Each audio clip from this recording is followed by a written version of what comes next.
if we go back to commons and we bound the notion of a transaction between two humans, Mm-hmm. which is the current state of affairs now, this kind of then goes back to basic microeconomic discussions and strategic management discussions on competitive advantage. If we have two robots, let's say there's three robots, and they can transact with one another.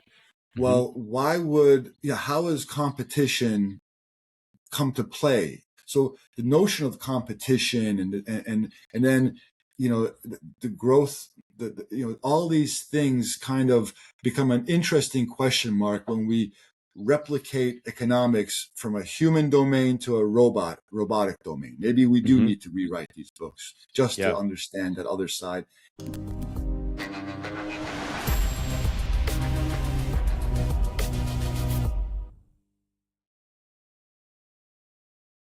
Hey everyone, welcome back to AI with Bry, the show where we're cutting through the noise and helping leaders learn, leverage, and lead with AI.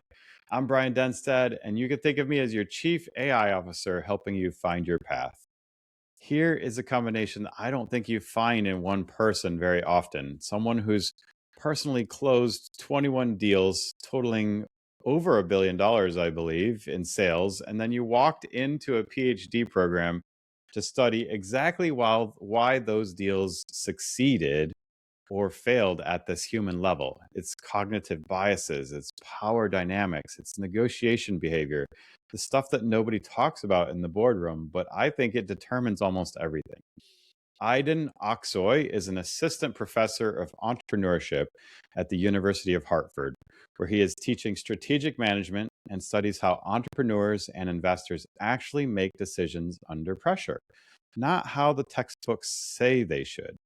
He has operational experience running a $15 million enterprise with international mergers and acquisitions background, spanning the US and global markets, and research that sits right at the intersection of human judgment and strategic risk. And right now, AI is crashing into every part of that equation, in my opinion. So, Aydin, welcome to the show. I'm so glad you're here. Pleasure to be here. I'm really looking forward to this conversation. Just one little correction in that, you said I personally closed. I was more like the donkey pulling the cart for my boss, We right? all are, especially when it We has a all B are, tied to it. Yeah. right? But No, yeah, I, thank you I for that introduction. Yeah, I appreciate that. Yeah, we're all part of the bigger team helping these things go. So, well, I want to jump straight into like the learn segment. So, professor, deal maker, researcher, entrepreneur yourself, tell me a little bit more about how those worlds all connect from you. Your work at the University of Hartford and what you drew you really into studying how entrepreneurs and investors make these key decisions. I'm intrigued because I have to make these decisions all the time myself. You know, the I got lucky. I was 25 when I got hired by a gentleman who, when he hired me, said, "It's clear you don't know anything, but I'm going to give you a chance." And that serendipitous interview landed me on the C-suite of a $2 billion division of a large global entity based out of Dublin, CRH Construction. And I got to really see how the decision making at that corporate level operates. Boardroom discussions, strategic issues, what company to buy, where to expand into. And then they gave me an operating role. They gave me that branch in Long Island City, Queens, overseeing drywall distribution for all 5 boroughs in Long Island City, and that was a blast. I mean, you have 11 trucks, you have about 14 Teamster union people who are the nicest people to work with. You have billing, pricing, you got credit on the street, you have inside sales, outside sales, all this stuff happening, and what was interesting about New York is in other areas you can stage out deliveries throughout the week, Hmm. later in Thursday, Friday, what have you. In New York, all your trucks are rerouted every 24 hours. Mm. And so it makes for a very interesting, high-paced environment. And then I got invited to get this strategic management, to go to the strategic management PhD program. And in there, I had I was just fascinated with everything I read. So I just threw myself into every school of thought. And I think, and I really landed on transaction cost economics and cognitive biases and how power shifts because for the angel investor. So the Hmm. other type of AI, right, which is very fitting here. I was just fascinated by how these individuals that are independently wealthy make these discretionary investments in, where 70% are a total loss. Hmm. And yet every year, $20 billion is being invested. I was fascinated by this world of heightened subjectivity, where our cognitive biases, should spike and we should be in our weakest state in a decision-making environment. And so and I'll talk further about all this stuff, but that's kind of the progression that's led Hmm. me here. So now I'm 100% focusing on angel investors from the angel investor perspective, and have been researching intuition, uncertainty, all that stuff. Yeah, so fascinating because it's a really interesting problem I see because you get I get, you get that financial independence level, and it's like, okay, cool. I can do whatever I want now. I'm financially independent. Not maybe I can't do anything I want, but like I don't have to worry about, the food on the table question anymore, right? So as an investor, then you go into this next stage of like, okay, is it what legacy am I trying to build? What am I trying to do to change the world? What's the need I have in my life? It's cancer for some people or this, that, the other thing. So they figure out that thing and they pour into it. And I think it's a lot of emotions that go into some of those decisions. So it's so interesting you get to study this at the PhD level. I have so many questions. It almost feels like a different podcast that we should do on that one for sure. But I'm curious, like, as the GPTs and the Claudes come online, what are you learning about how AI is starting to affect those decisions? I was just reading an article, I think, about how the fact that there are certain words like delve. AI uses the word delve a lot more because it's keyed, whatever training data it has had. And now delve is resurfacing as a language word in the English language, and it's getting used a lot more. Now that's our training data influencing the GPT output that's now influencing us to change and reshape our vocabulary that we're using.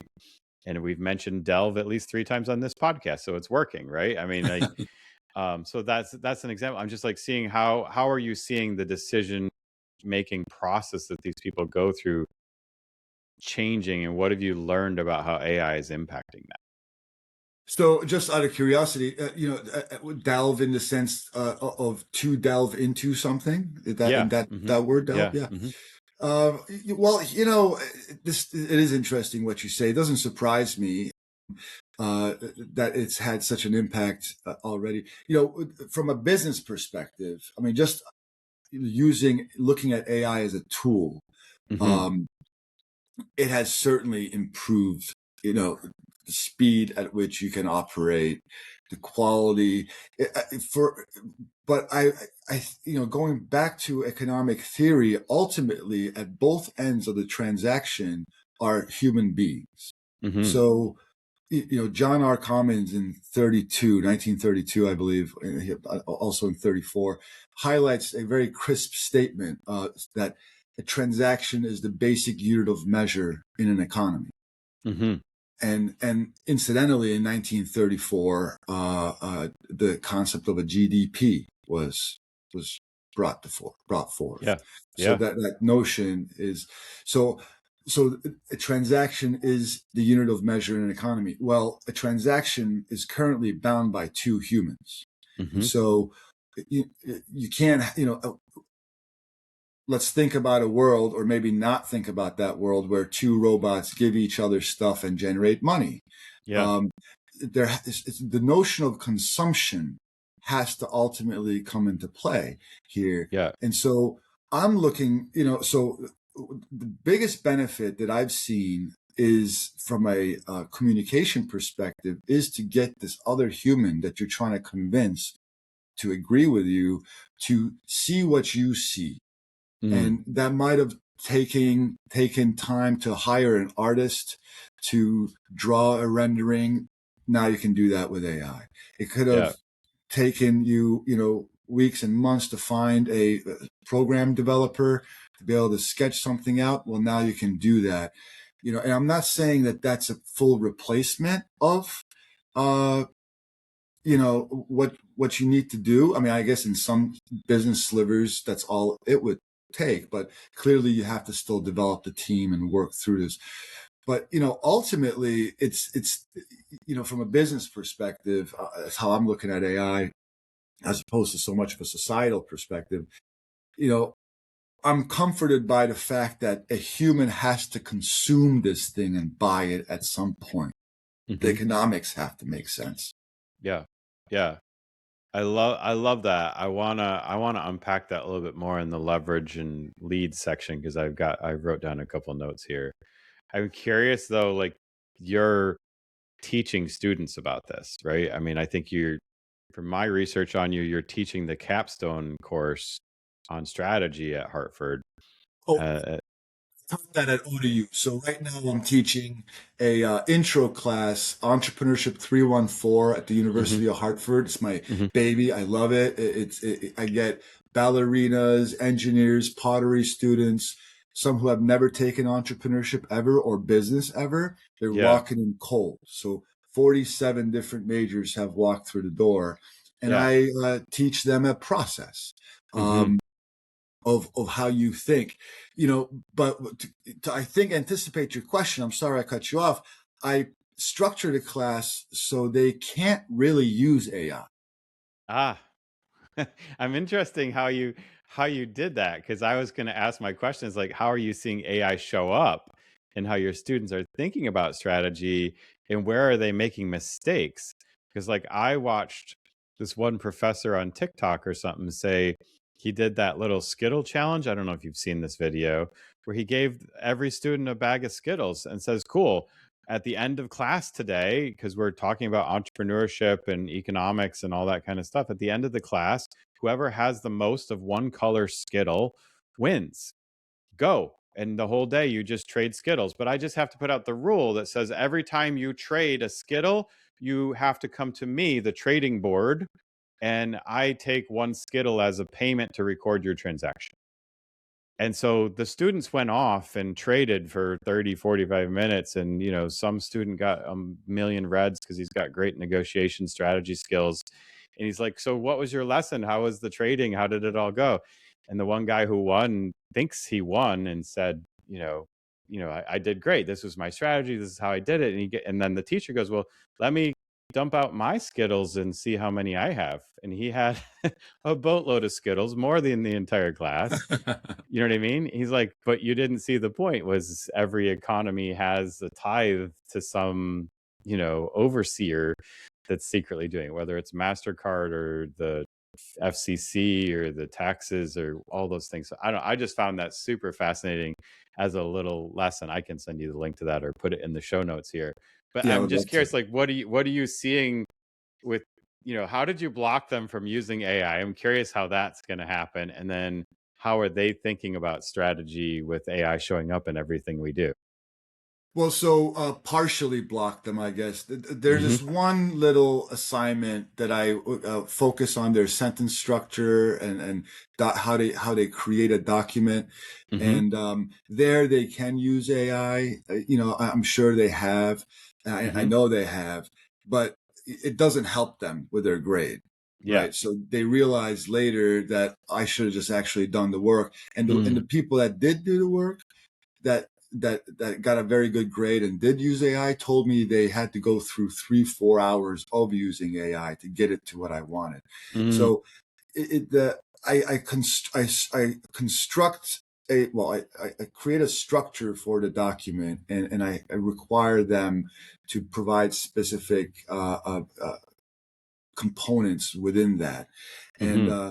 but it seems very basic. You would think that AI would be able to do it, but for whatever reason, it doesn't. And I Hmm. think that a lot of older versions of these assignments are floating around that are all very poorly done and wrong because Hmm. my feedback isn't circulating. And so a lot of people, repeat what's been done before and making the same mistakes, which gives me an opportunity to teach them. So I know that they are going out to use AI, but the AI information is not, it's pulling from bad information, so they're Hmm. giving me bad output. That's Yeah. one little sliver, but the main thing that they have to do is present to their alumni. So Yeah. all we work for 13, 14 weeks to develop a business idea. And I say, Hmm. listen, I'm going to give you the benefit of the doubt. Whatever you come up with, I'm going to believe that you're going to be able to generate sales. Now Hmm. go, right? And Yeah. your objective is to stand tall in your institution and deliver your message to your alumni. That's right. And I will be receding out of your life to just becoming a clicker at the end of the day, where I Hmm. say nothing and just click through your slides as you flippantly tell me to change slides. Yeah. But now you're standing up alone, Hmm. and there's nowhere to hide. And so that process, they AI doesn't, because ultimately they have to find their own, first of all, idea, but they have to Hmm. find their own voice, and then Yep. they have to communicate that. And these little subtleties, such as give me a financial rendering of your business, it's all projections, yes, but it gives them an opportunity to showcase how they see the world. That's right. And, That's right. right, to the audience, and which is the most important thing from this entrepreneurship angel investing environment. You're sitting across another human. You want to understand what this human is and how they see the world. Hmm. And if it's these prepackaged AI things that don't allow you to express your character, Hmm. it's just a hard stop, Yeah. And so Is there's I just, last point, I had my biggest semester this semester. We started with 51 students, and I had to say no to 14 students who tried to get into class. There's a cap. Hmm. And so I was ecstatic, right? People loved the class. Yeah. Uh, Only one student submitted something with AI, and they only did it for one of the three updates that I give them Mm. three update feedbacks throughout the semester. And Yeah. so they realize that they have to actually go back and do the hard work. Yeah, yeah, yeah. I agree, and I appreciate that because I see two lenses of it. I see the people that are leaning on AI because they have no clue how to do it, and then I see the people that know how to do it leaning on AI to help them accelerate their vision and see it go faster. So I think we still have to go through that learning process to master it, and then AI is such an amazing sword to wield. It helps with the places that we don't know, but it doesn't do a good job to replace the expert that's still out there. So Well, I think 100%. And like, just my own research and my own writings, I have yet to use AI to write a single sentence. yeah. Especially when I'm doing philosophy. Like, Yeah. I'm working on a paper that it's on the notion of a priori, information or knowledge that exists outside of our experience. Hmm. uh, Immanuel Kant, 1787, the critical problem synthetic a priori.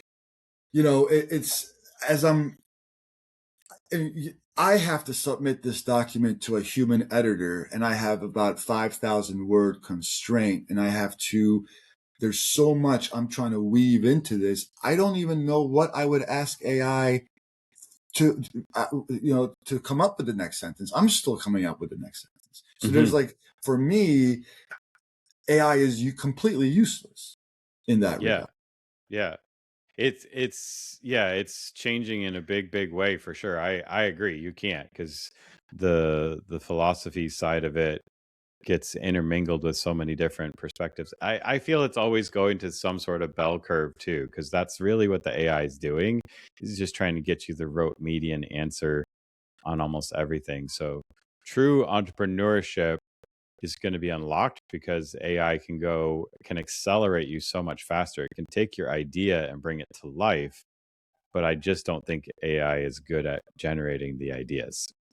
So I guess I see it as we head into like the leverage and lead segment here in some fashion that I think the the economy has to change because the life cycles are going to change, right? So I talk about this with a lot of my clients as a fractional CTO that you need to rethink everything about your business because I think there's two big things that have happened. Like I, as a developer now, can get it done really quickly.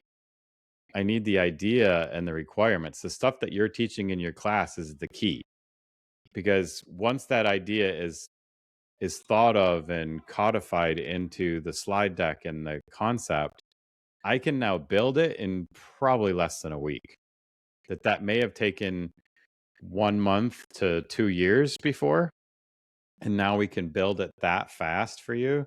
So like imagine when the idea well flows and the ideas can be brought to life by the snap of a finger, and that's where the newer models are heading really really fast. But I also think like I'm curious your perspective because you were talking about the human to human piece of this, and I think we've been limited in business by human capacity. There's only 8 billion people on the planet that could work, that could do something.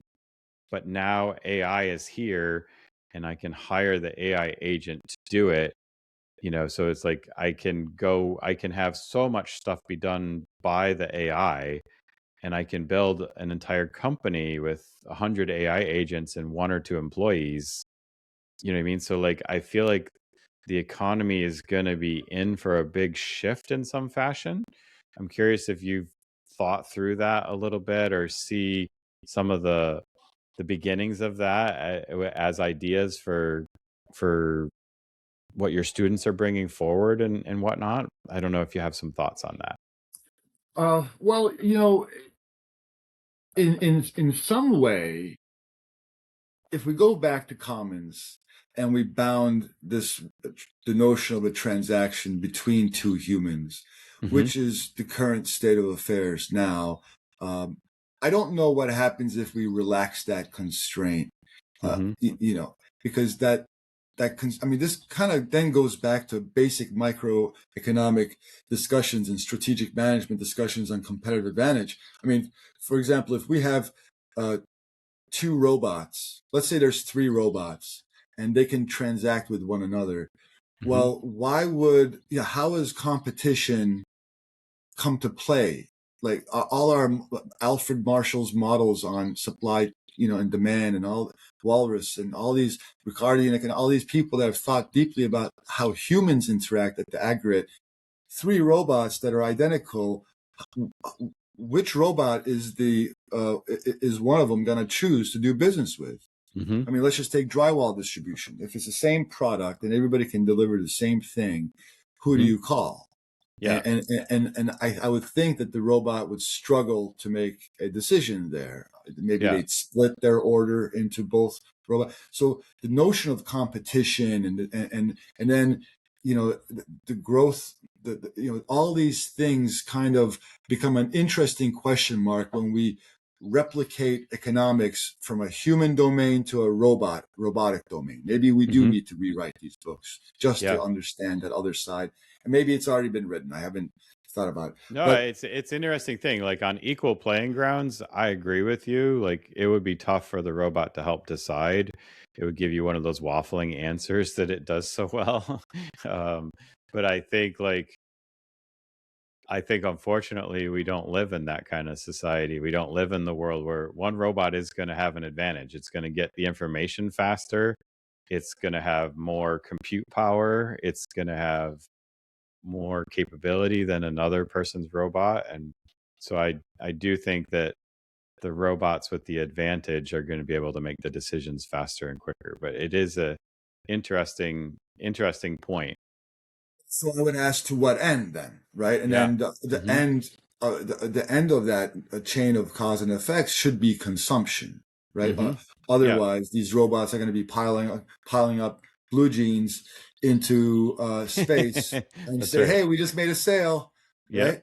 And so there has to be a consumption at some point, and so from that perspective, then the future could be very bright, right? hmm In the I sense that certainly think it's going to be. Yeah, I agree.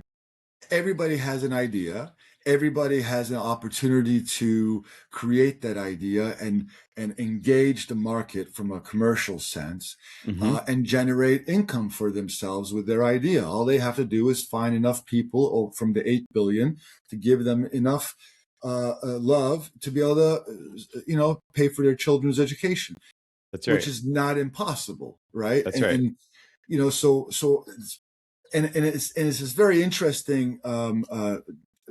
Frank Knight, 1921, 19 Uncertainty, very hmm famous. And there's big topic now, discussion about uncertainty. In the core principle in business is that, uncertainty is a necessary condition for profits to occur. hmm That's And it right. just shifts. Right. And so now, if we fast forward into the world, the way I see this with AI, everybody having their little AI, entity on their shoulder helping them, it just shifts to a marketing. It's just a marketing uncertainty, and will hmm people like this idea? And maybe the ideas are shorter lived because there's going to be another one. Maybe it's not the 30, 50, 100-year-old companies anymore. That's right. Uh, so. We'll see how that plays out for sure. I mean, there's some really really interesting tension happening in the world right now, especially like with you. I mean, you're the academic who's studying entrepreneurs and how they make these decisions, and you're embedded into the Connecticut startup ecosystem, like 1 Million Cups and some of the other things. Um, I feel like AI is reshaping what entrepreneurship is. Like entrepreneurship's been on the steady decline for 30, 40 years. And I'm certainly hoping that AI is going to turn that and drive it up higher again, because you can bring your idea to life so much quicker now. I think those barriers are starting to collapse. The barriers to raising money are shifting. So what does that really mean for like how you're teaching leadership and entrepreneurship leadership? Um, and what what should like investors be looking for in the founders of these companies you're inspiring? Oof, the second one is a tough one. I'll take the hmm first one first. Okay. Uh, but in terms of what this means is this could be a very healthy, vibrant economy, right? Because if hmm everybody is having their own idea, all those dollars are circulated locally. hmm That's local taxes, local schools. So, I mean, it could be cottage industry on steroids here, and it could be a massive boon for all states. So now there's no tax incentive for the $100 billion company that comes in here just to attract jobs. Everybody's got their job. So it could hmm really be the golden age, that, and capitalism, just to kind of open up a parenthesis here, capitalism does have its faults, and there's a lot of legitimate issues that my students communicate to me with it. I argue, however, with this digitalization, that the principles of capitalism can really get us out of the situation that hmm the economies of scale mentality, where you have to reduce the average cost, the marginal cost to its lowest point. That philosophy is no longer apropos. So, Yeah. it could be a very good thing. But so in terms of what the investors should do and how they choose, I mean, that is a question, a hmm complete question mark. I just teach my students that ultimately they're going to have to stand in front of these people themselves, and they're going to speak. Yeah.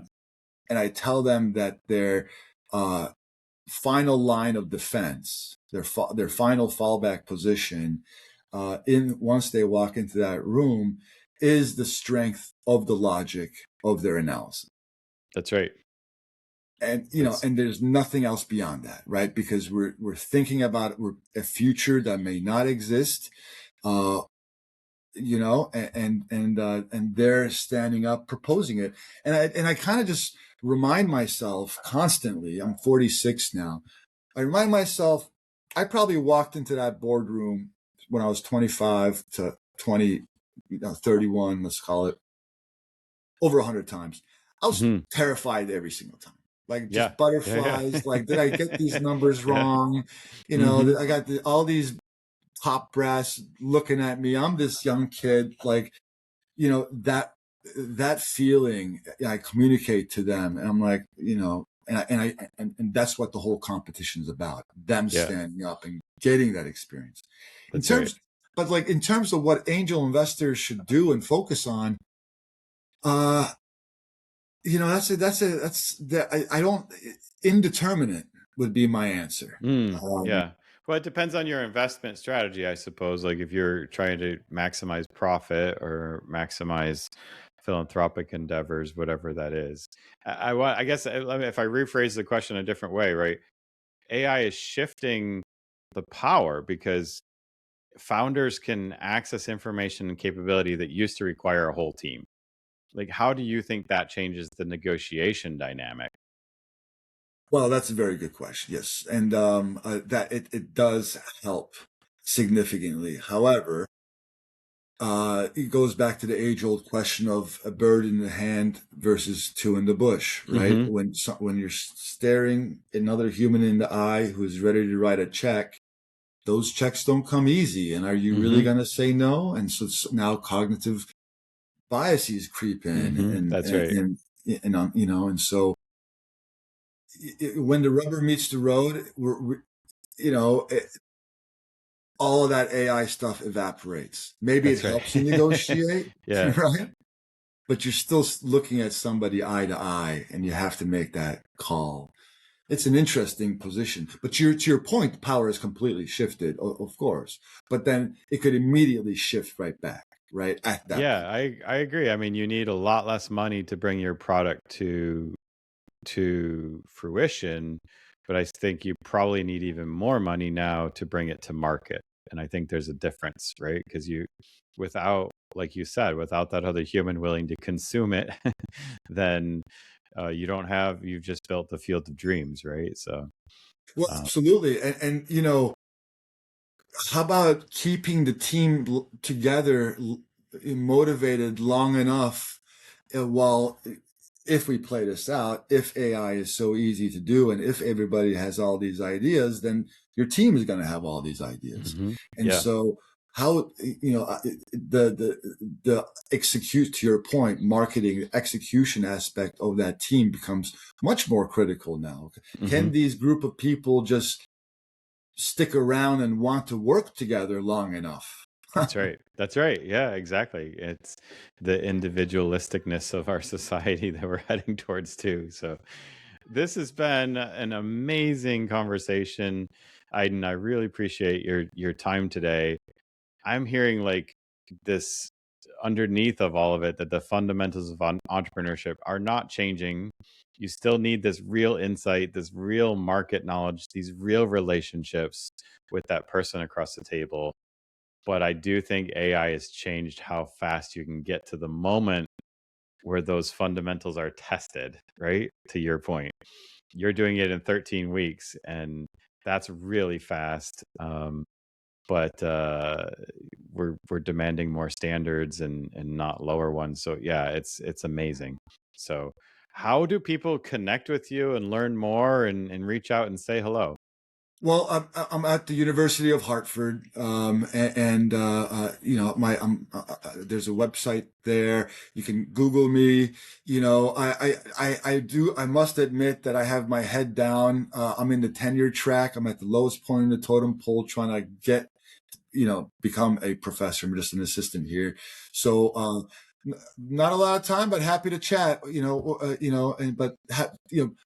world take mercy, That's please. right. That's right. Absolutely. Well, I will make sure that we pop a couple of those links in the show notes. So if you want to reach out and say hello. And again, thank you, Aiden, for being here. Really appreciate your time. Thank you for this. This is wonderful. I'm delighted to have done this. Thank you again. To everybody out there, if you're a founder preparing to raise money or an investor trying to make better decisions, or maybe you're an entrepreneur trying to figure out how AI is fitting into your strategy, share this episode because I think we unpack some amazing bits of entrepreneurship here. This is a conversation that I think goes deeper than a pitch deck. So follow the podcast if you aren't currently following it. Leave us a review and check out all the ways to connect with Aydin down in the show notes. Again, I'm Brian Denstead. You have been listening to AI with Bri. And remember, the future doesn't wait. So learn, leverage, and lead. And we'll see you next week.